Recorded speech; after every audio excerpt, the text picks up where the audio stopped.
create an offer so good, people feel stupid saying no. Originating from deep inside the Rocky Mountains, transported through the power of the internet, and arriving inside your tiny earbuds. It's the Appraiser Coach Podcast. Minisode. All right, welcome back to the program, everyone. If you are returning, if you are new to the program, welcome. It's so good to have so many of you joining. So often we're getting close to that magical 1,000 episodes of the Appraiser Coach Podcast. I guess that's what you get when you hang around for this long. Thank you for coming back. I have some things to say today. Small things. This will be quick, just maybe a thought. Many of you are struggling right now with your volume. You're struggling with being successful as an appraiser. I want to share with you a principle, a practice that I have utilized over the years that I think, I know it's been beneficial to me, and I think it will be beneficial to you as well. First, I want to pause and remind you that we're sponsored by Spark for Appraisers. It's created by appraisers, Brandon and Kyle, brothers who really developed something for themselves and thought, my golly, this could be of benefit to appraisers across the nation. Check it out by going to spark4appraisers.com. Again, spark4appraisers.com. All right, folks, sometimes I think as appraisers, we somehow get in our head that we're immune from life. We are immune from principles of normal business. We are immune from principles of marketing. Folks, there are timeless, tried and true principles that work no matter what industry you are in. In fact, the very definition, in my opinion, this is Dustin Harris's definition, but the very definition of a principle is something that is timeless and that it is true all the time. Okay. So it doesn't matter if you're an appraiser or a plumber. Doesn't matter if you're an appraiser or a CPA. Doesn't matter if you're an appraiser or a nurse. Certain things just work because they are principles. And it doesn't matter if you lived 30 years ago or if you live 30 years from now or if you live today. These principles are timeless, meaning they always work. Now, things will affect principles, right? Technology, the way the world is, they will have their effect, but a principle is true no matter what. And one of those principles, or several of those principles rather, are to do with marketing. And certain things just work because they work. Certain things just work because that is human nature, because human nature really doesn't change. Right? We may live in the information age and we may have social media and we may have different effects or pressures, outside influences, if you will, on the way that we act and react to certain things. But in the end, humans are what they are. And because humans are creatures of habit, you've heard that term before, right? We just don't change. We are what we are. And many of these things, these secrets to success, they'll romanticize them by saying things like, learn the secret to success. Really, all they're talking about, folks, is learn about human nature. Learn about how people think and why they act the way that they do, and then you will understand the secrets of success. I want to share with you one of those quote unquote secrets of success when we get back from the break. But I first want to share with you another thing that is not a secret, and that is Spark for Appraiser. Spark is the ability for you to import data directly from the county, directly from your MLS, into a format that can be utilized for your appraisal reports. What does that mean? That sounds boring, Dustin. Yeah, it is. That's why I didn't develop it. Kyle and Brandon Rich did.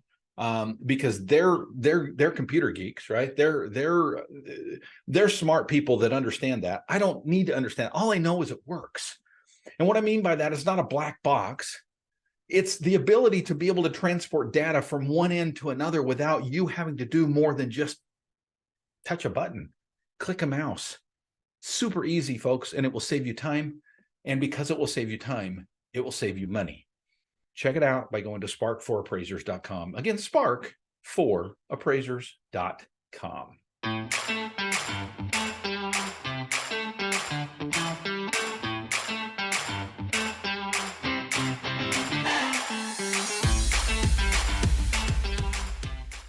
Welcome back, welcome back, welcome back. Glad you are here, folks. We're talking today about marketing. Specifically, we're talking marketing because I know that some appraisers right now are really struggling.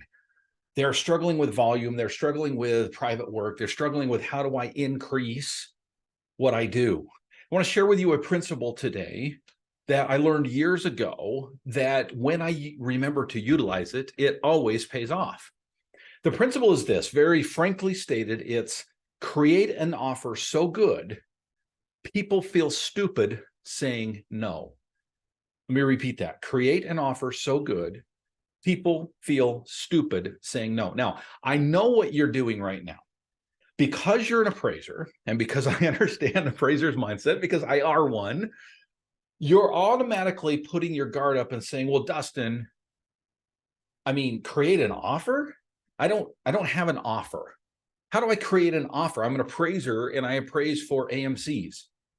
Well, okay, so when it comes to AMCs, first of all, this principle still applies, but I will give you this much. I will say, yeah, a little more difficult to do if you're simply working for AMCs because a lot of that is built into the system. When I say a lot of that, I mean a lot of the fee structure and the value that you provide is already kind of built in to the process.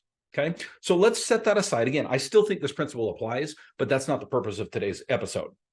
Let's set AMCs aside for a second, and let's talk to those of you who have thought about the fact that you want to be more into private work, working with real estate agents, working with attorneys, working with CPAs, working with, Joe Blow homeowner on estate work, okay, or pre-listing appraisal, you name it, right?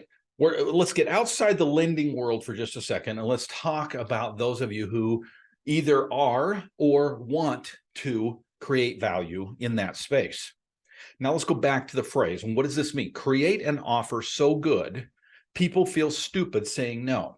I started the episode today reminding you that principles are timeless and they're also industry-less, meaning it doesn't matter if you are talking about attorneys or appraisers. It doesn't matter if you're talking about fill in the blank. It does not matter. These principles still apply. So that being said, that being on the table, let's go back to the principle at hand. The principle at hand is create an offer so good, people feel stupid saying no. I want you to think about times in your life when something has been presented to you, and at first it seemed kind of expensive, but the more it was explained to you, you realized, holy crap, this is an awesome deal. I would be stupid to not say no to this, right?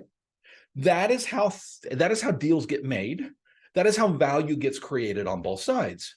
So again, since you're an appraiser, and I understand how appraisers thinking, you're saying, well, okay, Dustin, that's fine. I get that. That's fine in the world of the dress barn, right? You go in there and there's a dress that's usually $112 and is on sale for $12. That's a deal so good I can't pass up.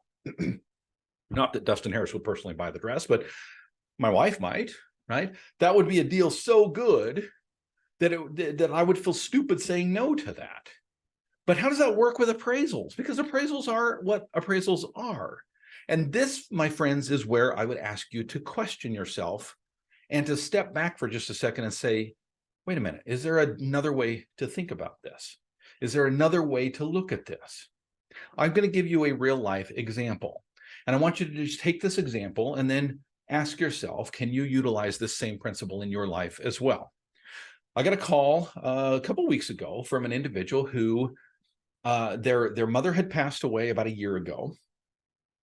And it took them a year to get the house cleaned out. And now there are 4 siblings who need to split an estate and they need an appraisal done. And so I had this conversation with an individual, thanked him for calling our office, promised him that we would bring value to his decision. And then we started talking about what was actually needed. At the end of the conversation, it became very clear to me that all he needed was a simple value, right? He did not need a full-fledged maps and photos and descriptions and grids and comps and adjustments and everything else. He needed something much more simple.